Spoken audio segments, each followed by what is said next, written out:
अस्सलाम वालेकुम। उम्मीद करती हूँ आप सब खैरियत से होंगे, खुशबाश होंगे, मज़े में होंगे इंशाअल्लाह। और अल्लाह ताला आप सबको अपनी हिफ्ज़-ओ-मान में रखे, आमीन सुम्मा आमीन। और आप देख रहे हैं उम्मे ऐमन फूड, और यहाँ मैं आज आपको बनाना सिखाऊंगी सिंध हैदराबाद की मशहूर पल्ला मछली किस तरह बनाई जाती है। लेकिन मुझे यहाँ पल्ला नहीं मिला था तो मैंने रोहू ले लिया था। तो यहाँ रोहू मछली के साथ बिल्कुल उन्हीं के स्टाइल में बनाऊंगी, और जो मसाला वो उस पर छिड़कते हैं, जो तड़का वो लगाते हैं, वो भी सब आपके साथ शेयर करूँगी। तो चलिए बनाना शुरू करते हैं। यही मज़ेदार की सिंध की, हैदराबाद सिंध की मशहूर रेसिपी है ये पल्ला मछली फ्राई। बिस्मिल्लाहिर्रहमानिर्रहीम।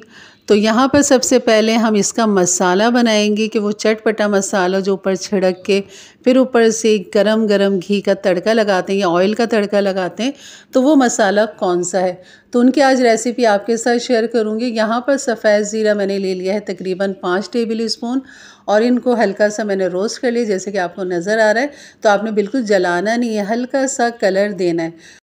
सफ़ेद ज़ीरा भूनने के बाद फिर हम यहाँ पर ले लेंगे साबुत धनिया, ये 4 टेबल स्पून मैंने लिया है, और यहाँ पर भी इसको हल्का सा रोस्ट करेंगे।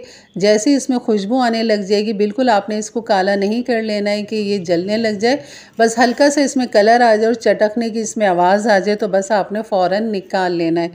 तो यहाँ पर जो है एक बाउल के अंदर मैं डाल दूँगी साबुत धनिया और सफ़ेद ज़ीरा। इनको हमने दरदरा मोटा मोटा पीस लेना है, क्योंकि बाकी जो चीज़ें हैं वो यहाँ पर जो है पीसी भी जाएंगी। तो बखाली हमने इन दोनों चीज़ों को जो है दरदरा सा मोटा मोटा सा कूट लें या फिर पीस लें। तो ये देख सकते हैं यहाँ पर मैंने इतना इसको दरदरा रखा है कि बिल्कुल बारीक पाउडर आपने नहीं बनाना है। तो बस ये करने के बाद फिर आप इसके अंदर डाल दीजिए कुटी हुई लाल मिर्च, तकरीबन मैंने 2 टेबल स्पून डाली है। और ये है यहाँ पर चाट मसाला 1 टेबल स्पून, काली मिर्च ले लीजिए हाफ़ टी स्पून, नमक ले लीजिए हाफ़ टी स्पून, और ये है लहसुन का पाउडर 1 टीस्पून, और यह है अजवाइन हाफ़ टी स्पून, और यह है अदरक का पाउडर 1 टीस्पून भर के आप डाल दीजिए। और इन तमाम मसालों को अच्छा सा मिक्स कर दें। अगर आपके पास टाटरी है तो आप टाटरी भी यहाँ पर बारीक पाउडर बना के इसको डाल सकते हैं, अगर दानेदार टाटरी है तो। अगर पाउडर है तो आप यहाँ पर 2 चुटकी टाटरी भी लाजमी डाल दें, उससे भी बहुत अच्छी खटास इसमें आ जाती है और ये लाइफ टाइम हो जाता है, यानी कि ये मसाला आपका कभी ख़राब नहीं होगा। यहाँ पर जो मैंने मछली ली, जैसे कि मैंने बताया कि मुझे पल्ला नहीं मिली थी तो मैंने रोहू ले लिया था इस तरह, और इसको सिंधी स्टाइल में इस तरह कटिंग करवा लिया। तो ये कटिंग कहलाती है सिंधी स्टाइल। लेकिन मेरे पास जो पैन है जिसमें मैं इसे फ्राई करूँगी, इतनी बड़ी मछली नहीं हो सकती थी, तो इसलिए मैंने इसके टुकड़े 2 कर लिए हैं, या फिर आप इसके 3 टुकड़े भी करके डाल सकते हैं। जैसे जितना आपका बर्तन है इसको फ्राई करने के लिए, उसी हिसाब से आप इसके 3 टुकड़े भी कर सकते हैं। और यहाँ पर मैंने इसके 2 टुकड़े कर लिए। अब यहाँ पर सबसे पहले लगा देंगे नमक। मछली को खूब अच्छा सा आपने धो लेना है, ड्राई कर लेना है। उसके बाद फिर आपने इसके ऊपर लगाना है नमक, और नमक आपने 2-3 चुटकी ही लगानी है, क्योंकि जो मसाला हमने बनाया उसमें भी नमक है। तो यहाँ पर खूब अच्छा सा आपने आगे पीछे नमक जो है इसके लगा देना है, ताकि मछली के गोश्त के अंदर नमक का फ्लेवर भी आ जाए। बस हमने इसमें कुछ भी नहीं लगाना, बहुत ही आसान रेसिपी है और बहुत ही मज़े की बनती है ये। तो बस यहाँ पर इसको लगाने के बाद आप इसको 5 मिनट के लिए ऐसे ही छोड़ दें, तब तक ऑयल हमारा गर्म होगा, तब तक मछली भी हमारी नमक से मैरिनेट हो जाएगी। तो यहाँ पर मैं सरसों के तेल का इस्तेमाल कर रही हूँ, आप जो कुकिंग ऑयल इस्तेमाल करते हैं वो आप ले सकते हैं। तो यहाँ पर मैंने इसको डीप फ्राई करना है, आप इसे शैलो फ्राई भी कर सकते हैं। बस फ़र्क इतना होगा कि या मतलब कि ये बिल्कुल गोल्डन कलर नहीं आएगा उसमें, और शैलो फ्राई के अंदर, डीप फ्राई के अंदर इसके अंदर खूब अच्छा सा गोल्डन कलर आ जाता है। और डालने का भी तरीका ये है कि आपने गोश्त वाला हिस्सा जो है ना वो नीचे रखना है। जब ऑयल का टेम्परेचर थोड़ा सा बेहतर हो जाए, बिल्कुल खोलता हुआ धुआं उठता हुआ ऑयल नहीं होना चाहिए। ऐसा होना चाहिए जैसे कि आपको नज़र आ रहा है कि खाली ये बबल्स आपको नज़र आ रही है, इतना टेम्परेचर है। दरमियानी आंच मैंने रखी हुई है, जिससे ये मज़ीद इसकी हीट जो है बढ़ती चली जाएगी और मछली भी हमारी कुक होती जाएगी।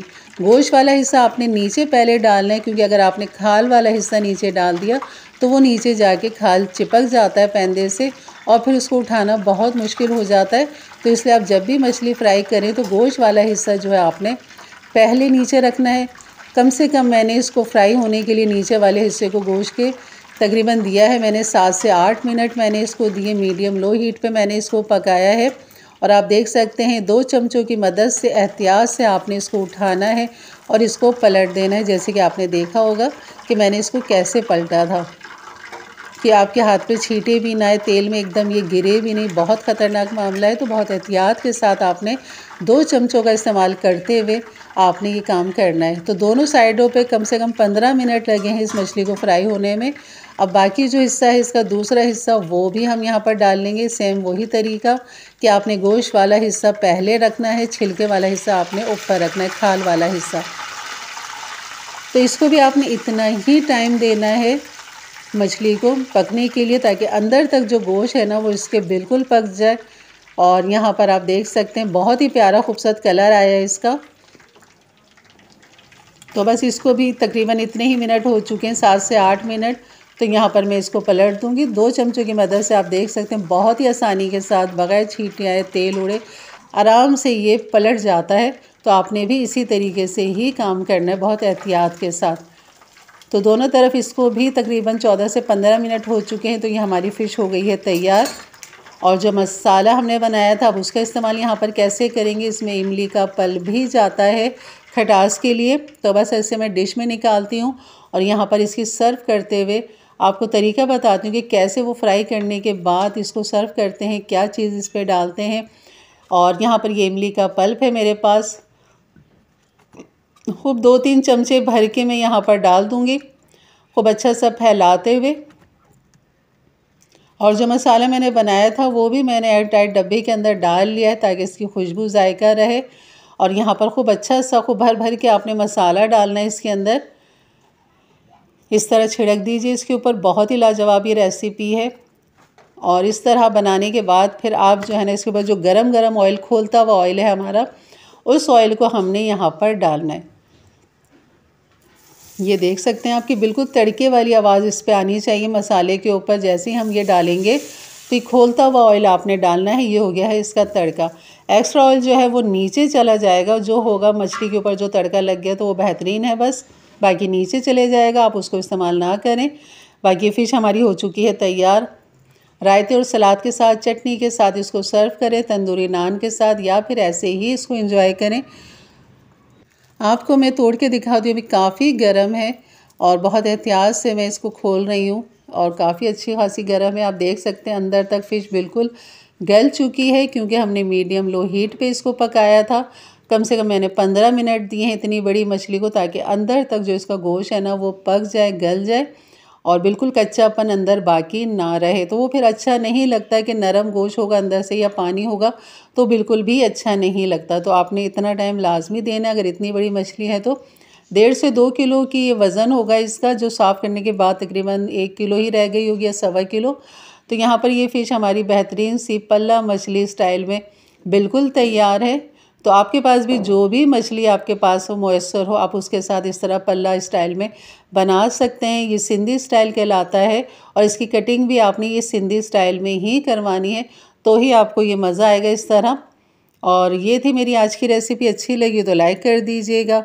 जाते जाते मेरे चैनल को ज़रूर सब्सक्राइब करके जाइएगा। बेल के बटन को क्लिक कर दें, ऑल के बटन को प्रेस कर दें ताकि मेरी वीडियो की नोटिफिकेशन हमेशा आपको सबसे पहले मिले। और अपने फैमिली फ्रेंड में भी शेयर किया करें ताकि उनके लिए भी आसानियाँ पैदा हों और वो भी इस तरह की मज़ेदार सी रेसिपी बना सकें। मेरी पिछली वीडियो में जो मछली की रेसिपी हैं जितनी भी, उनके साथ में एक चटनी बनाती हूँ, टमाटर वाली चटनी। यकीन करें बहुत ही लाजवाब वो चटनी होती है। तो उस चटनी के साथ इसको आप इंजॉय कीजिए, कि आपको मज़ा आ जाएगा। तो इंशाल्लाह मिलते हैं फिर एक अच्छी नई रेसिपी के साथ। तब तक के लिए इजाज़त दें। अपना बहुत सारा ख्याल रखें, दुआओं में याद रखें। अल्लाह हाफिज़।